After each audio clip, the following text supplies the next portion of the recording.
బారామతిలో జరిగిన విమాన ప్రమాదంలో మరణించిన పైలట్లకు సంబంధించిన వివరాలు అధికారిక నివేదికల ప్రకారం చూస్తే ఈ ప్రమాదంలో విమానాన్ని నడుపుతున్న ఇద్దరు పైలట్లు ప్రాణాలు కోల్పోయారు.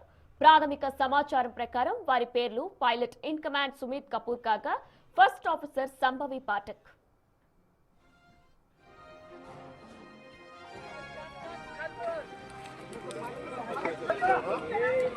इकडून मागणं गाडी येईल गावातून त्यांना सांगा गाडी.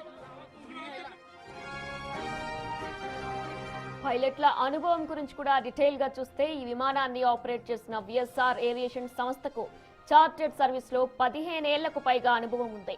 ఈ సంస్థలో సుమారు 60 మందికి పైగా అనుభవజ్ఞులైన పైలట్లు ఉన్నారు.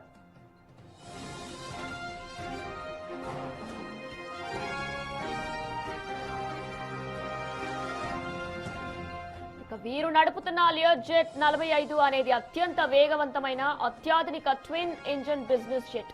దీన్ని నడపడానికి పైలట్లకు ప్రత్యేక శిక్షణ, నిర్ణీత గంటలు ఎగిరిన అనుభవం అవసరం.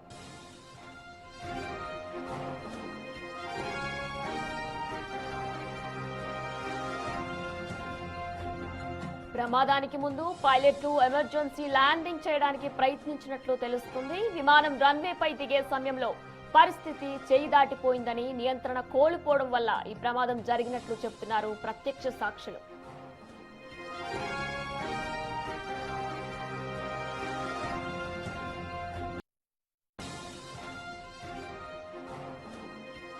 ప్రస్తుతం directorate general of civil aviation అధికారులు విమానంలోని బ్లాక్ బాక్స్ ద్వారా పైలట్లకు ఏటీసీకి మధ్య జరిగిన చివరి సంభాషణలు అనలైజ్ చేస్తున్నారు. ఈ విచారణ పూర్తయితేనే పైలట్లు పొరపాటు లేదా సాంకేతిక లోపం వంటి సమస్యలపై ఒక క్లారిటీ వచ్చేలా తెలుస్తుంది.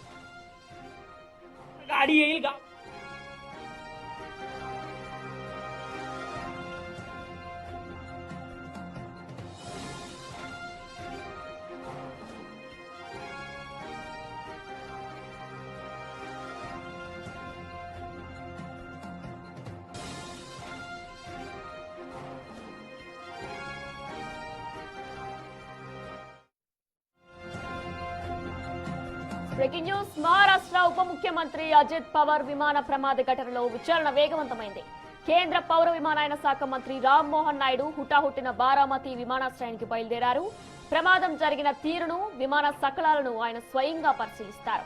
ల్యాండింగ్ సమయంలో ఎయిర్ ట్రాఫిక్ కంట్రోల్ తో జరిగిన సంభాషణలు, అప్పుడున్న వాతావరణ పరిస్థితులపై పూర్తి స్థాయి నివేదికను సమర్పించాలని మంత్రి అధికారులను ఆదేశించారు.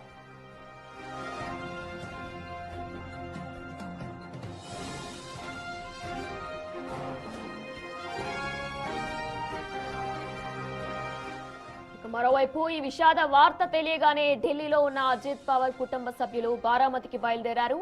అజిత్ పవార్ సోదరి ఎంపీ సుప్రియా సులే, ఎంపీ ప్రఫుల్ పటేల్ ప్రత్యేక హెలికాప్టర్లో బారామతికి చేరుకుంటున్నారు. ఇప్పటికే అజిత్ పవార్ భార్య సునేత్ర, కుమారుడు యుగేంద్ర పవార్ బారామతిలో ఉండి పరిస్థితిని